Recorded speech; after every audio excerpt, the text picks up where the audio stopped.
Hey everyone, and welcome back to another video.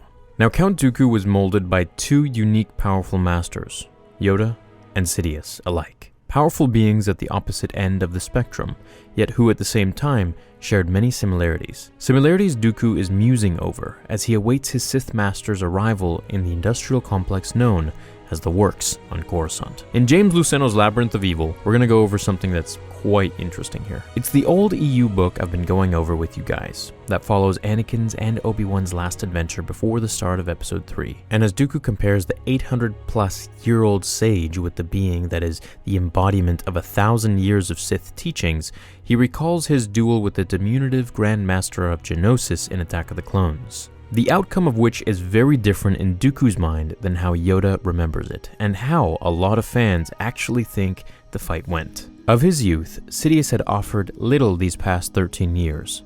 Of his master, Darth Plagueis, even less. More than once it had occurred to Dooku that Sidious and Yoda had certain qualities in common, principally that neither was entirely what he appeared to be, that is, made frail by age, or by the intensity required to master the Sith or Jedi arts. On Geonosis, Yoda's easy parrying and, indeed, handling of the Sith lightning Dooku hurled at him had come as a surprise.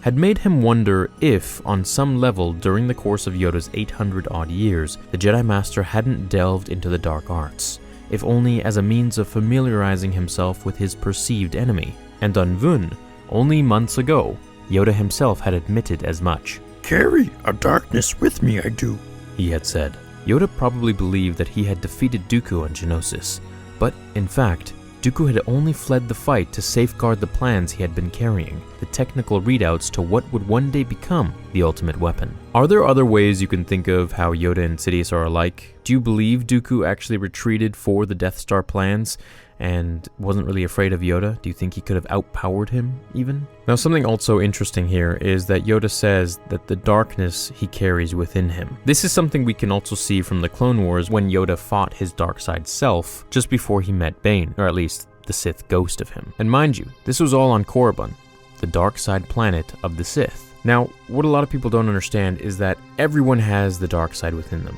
but it's whether you choose to emphasize that or not, just as everyone has the light side in them. This is also something Mace Windu says to Obi-Wan when he's talking about how Obi-Wan is now the master of Sorsu. Mace Windu starts telling him how he created Vaapad to channel the darkness within him, and this is also indicative of his purple lightsaber, which is red and blue, light and dark, good and evil, Jedi and Sith. And that's something that made Mace Windu such an interesting character, is that he was able to harness that darkness within him and use it for good, channel it in another way.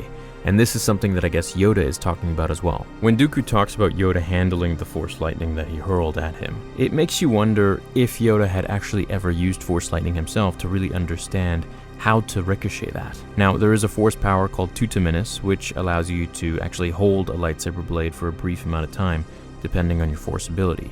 Also, to control or deflect or absorb force lightning, which is what Yoda did. It's a very advanced technique, and it's not something that you see every Jedi do, because, well, then they'd just be holding lightsabers with their hands and wouldn't really matter anymore who had a lightsaber. So with being so old, I like how Dooku actually thinks maybe Yoda did turn to the dark side once. Maybe not because he was evil or he was actually turning to the dark side because he was a Sith or wanted to be one, but because he wanted to understand a broader view of the Force. Now, of course, this negates everything that the Jedi are about, at least in today's day and age, with what Palpatine says to Anakin, whereas the Jedi just view the Force dogmatically. But Yoda was around for almost 1,000 years, so I could see him definitely trying to learn different aspects of the Force and experimenting with it. So these are all interesting little things that we can think about, and I wonder if they're going to add upon this stuff in the future. Now, with these books such as Labyrinth of Evil and Revenge of the Sith, novelizations and this and that, I find when it comes to anything before the sequels, whatever book was created during George Lucas's time, I think those are canon,